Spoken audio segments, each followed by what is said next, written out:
les championnats U20 à Kiev au mois de décembre. Donc c'est bien pour la formation d'Anglet. Ça veut dire qu'on arrive à sortir des bons joueurs, et aussi qui n'est pas équipé ce soir, mais vous avez Jules Bosque également qui n'arrive pas dans un club inconnu. Voilà, allez, c'est parti. Engagement gagné par Anglet. Donc voilà, on a la première ligne. Hardy, ouais. Hop. Ici, le shooter qui a été dévié. Shoot de trail. Gros shoot. Bel arrêt de Chiron. But. Là, Hardy, c'est un peu bataillé là. Ouais, confusion là après le premier lancé, c'est dommage parce que Chiron a fait 2 arrêts coup sur coup, assez miraculeux. mais le troisième était de trop. Ça rentre. Là, il y avait un joueur tout seul qui avait bien suivi du Grenoble, j'ai pas vu qui c'était. Mais ça allait Hardy, je pense, non? Oui, exactement. Donc bon, Hardy qui était sur le côté. Ce qu'on expliquait il y a 2 minutes, hein, pour marquer des buts, un lancer, du trafic, et puis ça bataille, ça rentre au fond. C'est ça, avec une pression. Dès qu'ils ont perdu le palais, ils pressent. Une fois, ils sont presser à 2. Lavalier qui s'en sort tout seul. Wow. Pas un gros shoot de Trabuchet, mais un shoot. Le gardien d'Anglet avait légèrement anticipé sa passe au deuxième poteau. Il a laissé son premier poteau un petit peu ouvert. Et du coup, il a arrêté le palais de la crosse, mais le shoot était trop puissant. Mais après, c'est venu d'une perte de palais, pression directe de Vallier sur le défenseur anglo. Ils ont récupéré le palais. Exactement. Ce que je disais, ils ont cette capacité à. Ce que toi tu disais qu'il fallait vite aller vers l'attaque pour Anglet. Grenoble le fait très bien. Faut pas se précipiter. Allez, puis on entend le public qui commence à donner de la voix là pour soutenir son équipe pour le power play. Faut s'appliquer sur les passes, hein, par contre. Hein. À 5 contre 3, il faut que le palais tourne vite et simplement pour trouver le bon décalage. Généralement, c'est pour trouver un one-timer comme ici avec Riendo, mais qui a du monde devant lui, il peut pas close, qui remet à Riendo, qui cherche une passe. Pour les dévier. Et c'est le but. Bien.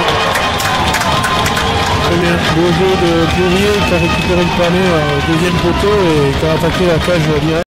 Donc c'est très bien parce qu'il reste encore 1 minute 26 de powerplay pour Anglet. Donc Anglet qui réduit le score.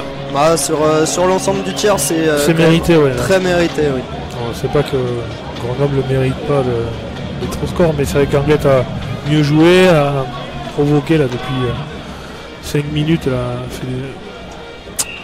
a bien, et puis bien joué. Ce qui est bien, peut-être maintenant. Non, c'est. Faut rentrer avec le contrôle du palais, sinon on va pas s'en sortir.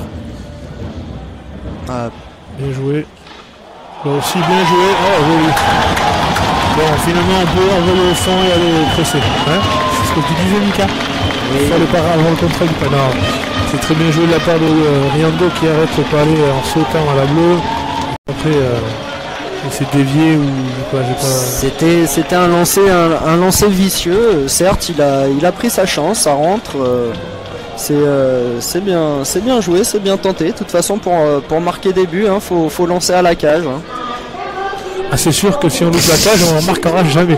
Bon, sorti de là déjà, bon, je sais pas. C'est une bonne analyse. Bon, c'est. Il n'y a plus que 2 minutes, c'est compliqué. Oh, BT, tu l'as là, t'es là. Alors, qui c'est qui avait dit que c'était un peu con le coup du hors-jeu sifflé? Tu disais oui, Julien, quel missile. Tu te fous un peu de ma gueule, mais finalement, très bon jeu, hein. Très beau centre. Le gardien d'Anglet, on a l'impression qu'il a bougé une fois que le palais il avait touché le fond du filet. Allez, l'équipe, les supporters sont derrière leur équipe. Allez, engagement gagné, faut shooter. Poudrier qui a failli récupérer le palais. McKinnon qui va bien jouer le coup, lui, qui va geler ça. Fini, dommage. Pertilla qui avait récupéré le palais. Bon, mais on a eu un bon match des deux équipes.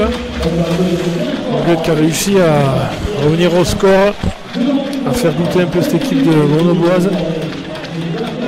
Mais bon, à la fin, c'est Grenoble qui gagne. comme les Allemands.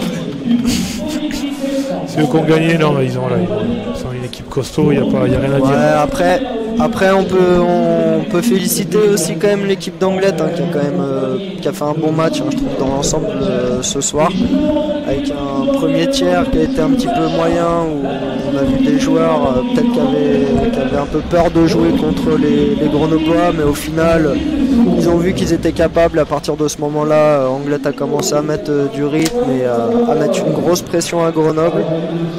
Voilà, Anglet perd le match, félicitations à Grenoble. Ça aurait pu basculer aussi du côté d'Anglet. Oui, c'est sûr. Pour moi, c'est un bon match. Sacha Trey, homme du match, normal aussi.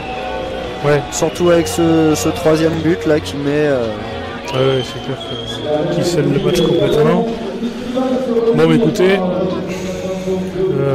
pour les amoureux du hockey, et du côté on vous dit à samedi. Angloy, c'est qui Je pense Chiron, non? Bah, moi, je mettrais une clause sur Close. Il y a l'écrit en le buteur. Bon, écoutez, bonne fin de journée, de soirée. De journée, n'importe quoi, excusez-moi. Non, excusez-le. C'est décalage horaire, tout ça. On vous souhaite une bonne fin de soirée. Les prochains matchs pour Grenoble, ils reçoivent Rouen le 22. Ils vont à Gap le 24. Alors qu'Anglet va à Nice le 24 et le 29 à Amiens. Bon, je vous dis à plus tard, Michael. Merci de nous avoir suivis et à bientôt sur Fansite et bien sûr avec Lormady qui j'espère va continuer quand même sa bonne saison jusqu'à présent. C'est vrai. Je ne rien y rajouter plus. Et n'oubliez pas samedi à gros match à 20h30 à Détroit. Il y avait un match important, bon bref. Il y a un match d'Anglet des anciennes gloires de Lormady avec les jeunes futurs de Lormady. Allez, bonne soirée.